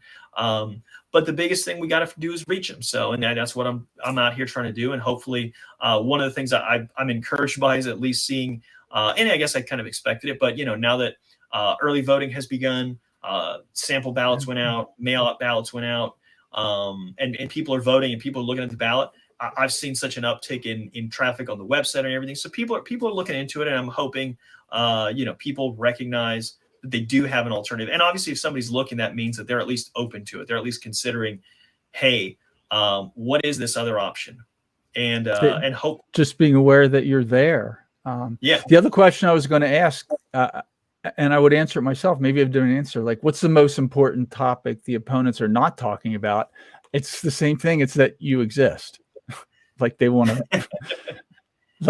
whole other argument exists. So when you brought up the left-right question, it's a silly question. I feel that the same people actually on left and right. I'm like, what are you talking about? Same for you. Like you could say it if you want to make a line, like here's left. I'm probably not doing it. I'm probably doing it backwards, but here's left, here's right. And like, you're over here, like left versus right. Like, what are you talking about? Well, no, I look at it like this way. Here's the left, here's the right, and I'm over here. All Yeah, right. the two-dimensional libertarian authority. I'm totally off of this thing, man, because I'm not with this stuff. And so it's like, people just need to hear that there's an option. So when you talk about the issues, man, look, they'll talk a little bit about Ukraine and Russia. They'll talk about, oh, this is this big conflict and everything. But there's not a one of them saying we need to de-escalate. We need to divest. We need to stop getting involved. We need to recognize the mistakes that have got us here. Instead, what we got Marco Rubio providing cover. You got a Senate hearing where he's asking Victoria Nuland. I think he thought she was just going to lie to cover for this. And I think she wasn't quite sure if she could get away with lying under oath. So she's like, well, there's some he's like, are there any does Ukraine have any biological or chemical weapons? And she's like, well, there's some labs and stuff. That's a really weird answer when you could just say no. If the answer was no, you could just say no. So I don't know if people have seen that clip. That was quite a few months ago, but and it's not like Victoria Nuland has a problem with lying. Like, yeah, for people that don't recognize her name, she was the one who was in the phone call in 2014 picking the next president after the CIA ousted the Ukrainian government, and she was over there handing out cookies when they were like invading. Like, and her and John Kerry were there. What everybody took from that call was the F the EU. Like that was what everybody took from that call. But F the EU. And she's still there, like, as far as accountability goes. And now we got the same Victoria Nuland. I see that name now. I'm like, what's she doing now? Yeah. I'm just assuming she's up to no good. Yeah. Well, it's all part of the same establishment, and Rubio and Demings are both part of the same establishment. So there's no voice there to say, look, we need to back off. We need to de-escalate. We need to stop meddling and creating and exacerbating or helping to at least create the conditions for these kind of conflicts. We need to obviously have sound money. They talk a little bit about inflation, but not a peep from either one of them about the Federal Reserve in that debate. They didn't mention it. They don't even mention it. Well, they talked about inflation, but they don't talk about the Federal Reserve. I got a real big kick out of this. This was like on Twitter a few months ago, but I remember in particular Val Demings making a statement that, like, the Federal Reserve is our biggest weapon against inflation. I'm just like, what? No, the Federal Reserve is the source of inflation, because this is where, money is just being printed out of thin air. And if you can't understand that has an effect, it's not a positive effect for people who are just sitting on dollars. It's great for the people who get the new dollars, don't get me wrong, but for the regular people who aren't connected like that, it's a bad thing, man. And and that's another part of it. But they're not a peep from them. There's no candidate for economic freedom. There's no candidate for free markets. Like I say, for all the lip service that the Marco Rubios and other Republicans of the country, and in particular here in Florida, they were really successful in the last election, beating the drum about, radical socialists and everything. They were just beating that drum with the Democrats, and they were very successful. And they picked up congressional seats and everything here, and they were very successful with that. It certainly pushes a lot of buttons with the Hispanic community, at least the one that we have here in Florida. And, from my perspective, though, but what's the reality of their actual economic policy? Marco Rubio's answer to everything is central government intervention. He's like, you look at it, particularly in the last few years, he's been fairly open about not being for free markets. And he comes up with these kooky terms like common good capitalism, or what was it? I've never heard that one. Or patriotic corporatism or something. Something weird like that. It's just weird stuff. And he's just talking about, government. It's so weird, China's subsidizing this industry. So in order to compete with them, we got to copy the policies of the communist country that we're against, because, that really works. It's just to say the phrase common good capitalism means that you don't know what capitalism is. Just like Val Demings saying that the Federal Reserve counters inflation, it means that she doesn't know, like, economics 101. I never took economics. I understand what inflation is. It's expansion of the money supply. It's scary to think there's somebody in the House of Representatives that's running for senator doesn't know what inflation is. Well, and here's the thing, is that what's even worse possibility than that is that they know and they're just lying. Okay. They're just hoping that you don't know. I just have to tell you, I really hate it when I meet somebody that's more cynical than me. Maybe she does know. She might know. Well, and I'm not saying that she necessarily does, but that just sounds like, see, if she knew, she wouldn't say that. That's too stupid. I think She at least knew. I It's like think a at turd least, sandwich. You're just sticking a nice word, like yeah, the common good capitalism. It's I forget yeah, where I heard this, but like a turd sandwich. Like, okay, I like yeah. sandwiches. Do you want a turd sandwich? That's what common good capitalism is like. No, it's still a Well, turd. You're still eating a turd, even if it's got a nice piece of rye toast on it.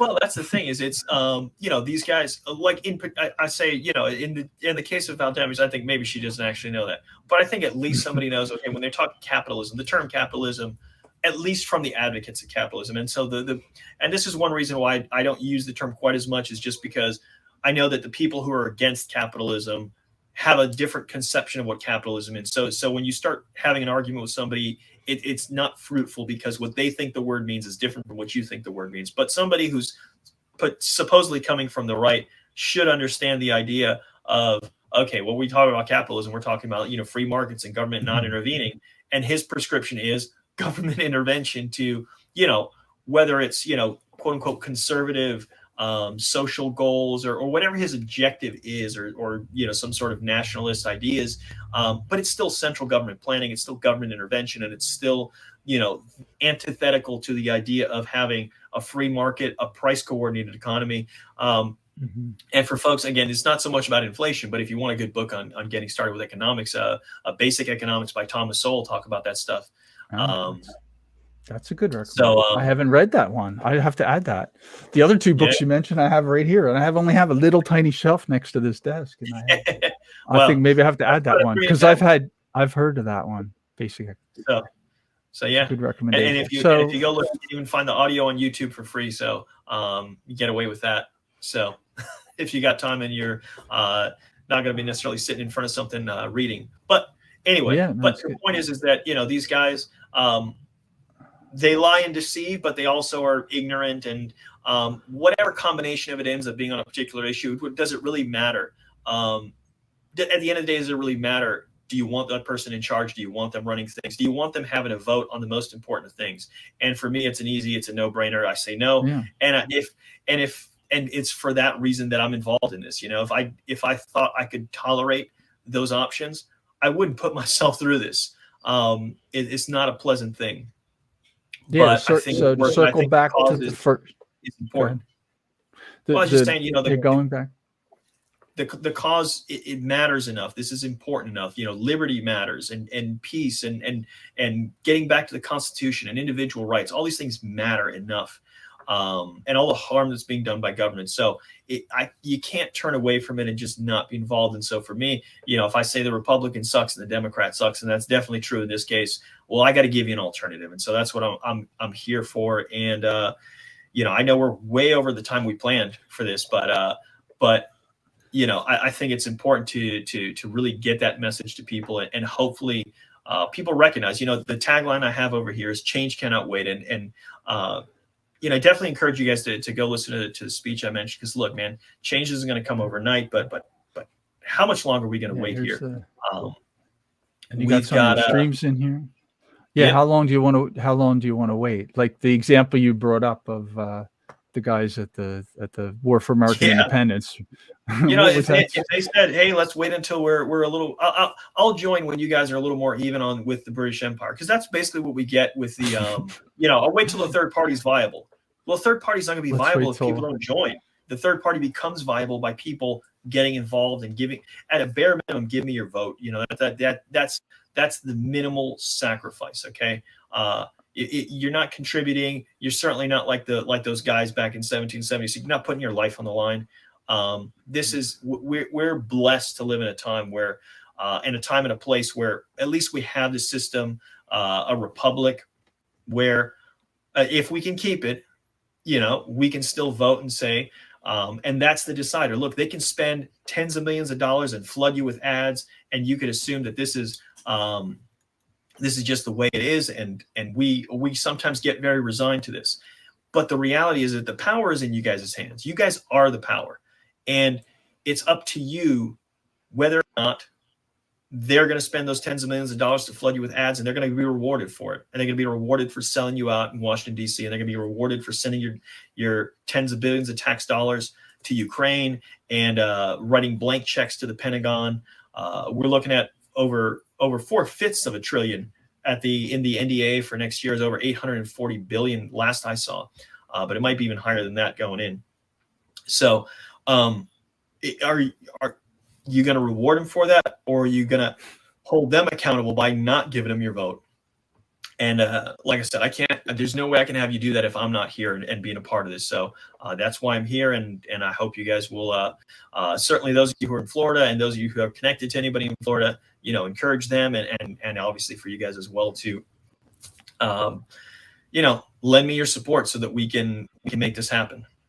Yeah, I think the receptive audience. We're talking about a national election here, so you don't have to be in Florida to want to follow Dennis. And here's his website.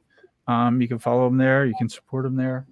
Like I said, this isn't a political show. I've never endorsed a candidate. I've never even talked to a candidate. But yeah, I'm a Florida voter, man. You got my vote, no question. I appreciate that.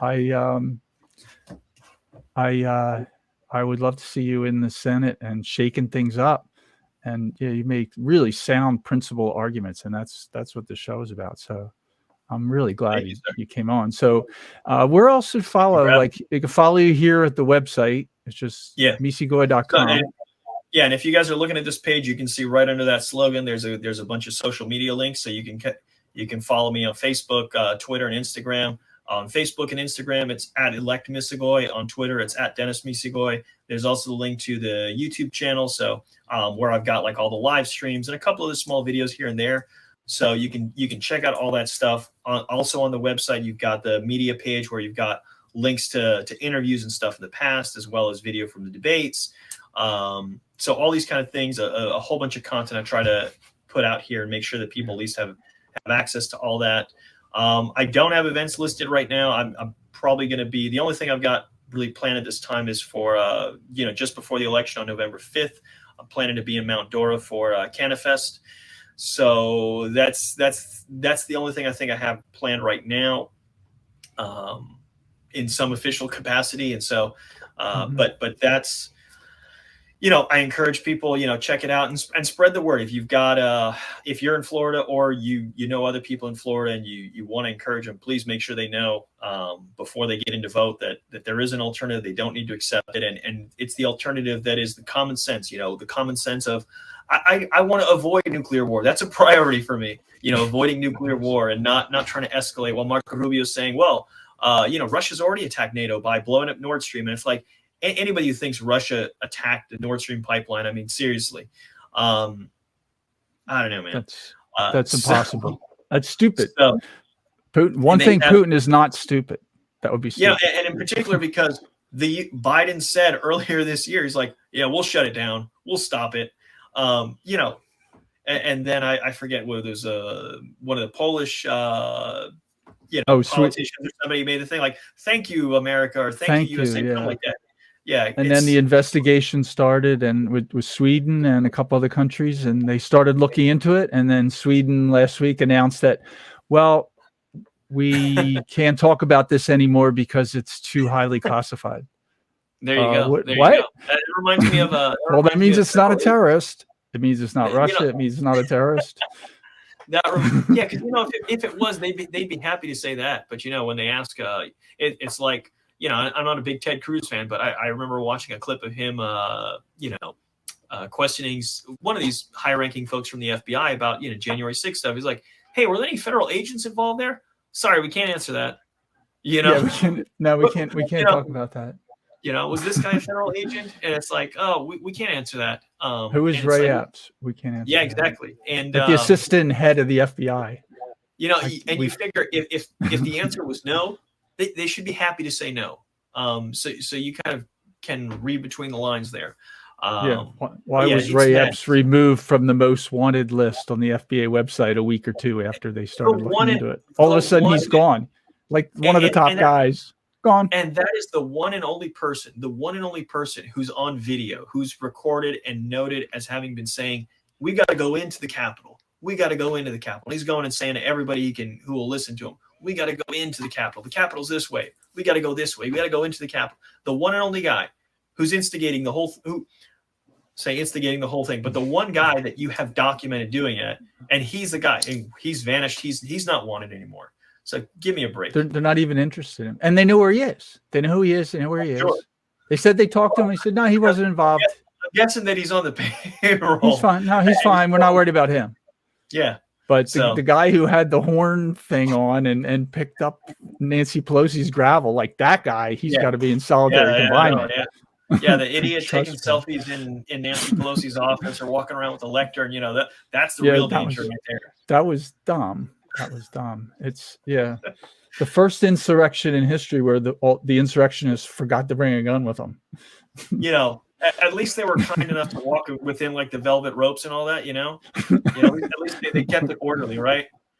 Yeah. Goodness gracious. Yeah, it's ridiculous. So anybody that isn't, that even people that thought the FBI is doing some good stuff, and like we said earlier, they there's a couple things they do that are useful. States should do it, but you have to question them. Like anybody that still thinks the FBI is good guys after that, I don't get it. They're not paying attention. Yeah. I don't get it at all. All right. Yeah. So, you want to close with anything? I think, this has been a great show. And I would like to talk to you for another hour. I can tell, but we better close this out. It's been 2 hours. I got some blocks coming up. So, but look, I really appreciate it. I want to say thank you again. And thank you for everybody who's been tuning in and listening and for those shooting some comments back as well. I think I saw some back and forth about my last name. It is Misigoy, and the person who misread it the first time, you're not the first one to do it. But it's a hard G sound. As long as you do that, you're fine, whether you get the long or the short I sound. Check out the website. It's Misigoy, right? It's a Cuban name. That's the way I say it's a Latino. Latin. Oh, it's the Misigoy. So where my father's from, the spelling has changed a little bit. Where my father's from is like the northeastern corner of Italy, where it hit the Slavic countries. And then the place where he was born and lived then got annexed by Yugoslavia. So it's a longer sort of story and everything. But the spelling changed. It used to be 2 S's and an I. And I've got cousins down in Argentina who have it with a J.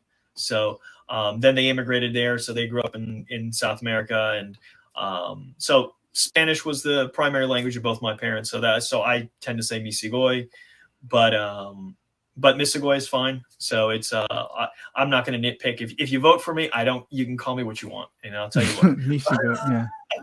So my high school Spanish helps me. I can say Misigoy. There you go. That's good. All right. So like I said, closing. Go ahead. Yeah. I appreciate so much giving me the chance to be on here, and again, thank you to everybody who joined us as well, and couldn't be happier for get a chance to talk about all these sort of things. And look, this is why it's important. We beat the dead horse on so many of these issues, but it's important, and spread the word. Share the video, man. Let's make sure people know that they have an alternative here in Florida. They don't have to accept those two establishment hacks. The two establishment puppets that we have, they epitomize the worst of the two-party cartel, and we don't need to tolerate it anymore. Florida can lead the way. That's a message I want to lead with. Florida can lead the way. We can set an example for the other states by breaking this cycle and doing something different. It's in our hands. Let's do something with it, and make the news. Change the conversation. We can do that.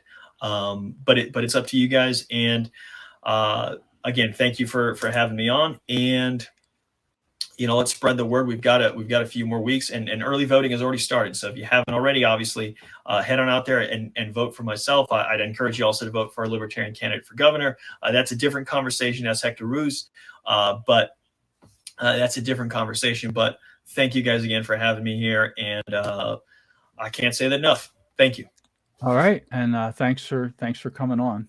And tieni un buon fin de semana. Muchísimas gracias.